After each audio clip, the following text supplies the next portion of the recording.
अस्सलाम वालेकुम awesome people. यहाँ पर सुबह 10:30 बजे का टाइम है और उठने के बाद मैंने सबसे पहले अपनी बेडशीट सेट किया और ये ब्लैंकेट और रज़ाई उठाने लगी थी। रज़ाई मैं लेती हूँ और ये ब्लैंकेट मेरी अम्मा लेती हैं। और ये ब्लैंकेट 16 केजी का है और इसको हिलाना इतना मुश्किल है ना कि इसको सेट करने के बाद जो बाजू है ना वो रह ही जाते हैं। हमारा ये वाला रूम 3rd पोर्शन पर है। अभी हमारे घर गेस्ट आए हैं कुछ, तो हमें यहाँ पर लेटना पड़ता है। मैं यहाँ से जब नीचे जाने लगी थी तो मैं आपको यहाँ पर दिखाती हूँ कि इतनी धुंध थी ना, बाहर कोई शदीद धुंध थी 10:30 बजे के इस टाइम पर। फिर मैं यहाँ से जब नीचे गई हूँ, जाने के बाद मैंने सबसे पहले अपना ये नाश्ता बनाया। ये मेरा कुछ खाने को दिल नहीं था और मैंने सोचा मैं ऑमलेट ही बना लेती हूँ। फिर मैंने ऑमलेट बनाया। खाना क्या है ये भी सोचना पड़ता है और ये सोचना भी कोई एक बहुत ही बड़ा काम है, पता ही नहीं चलता क्या खाएँ। जब हमारे गेस्ट चले गए, ये कोई 2-2:30 बजे का टाइम था और बाहर हल्की हल्की धूप निकल आई थी।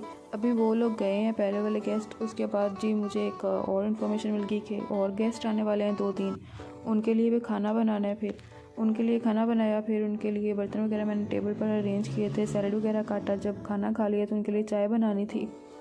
हमारे घर जो चाय है वो गुड़ वाली बनती है और चाय पत्ती में ही इस तरीके से हम लोग सौंफ मिक्स करके एक साथ ही रख लेते हैं, तो चाय पत्ती के साथ वो भी दूध में ऐसे ही चली जाती है, हम सेपरेट नहीं डालते। लेकिन मुझे एक बात की समझ नहीं आती कि जब बाहर इतनी सर्दी है कि इंसान का दिल करता है कि इतनी शदीद ठंड में ज़ोंबीज़ की तरह सारा दिन बिस्तर में ही घुसा रहे। लोगों को पता नहीं इतनी शदीद ठंड में भी अपने घर में सुकून क्यों नहीं आता।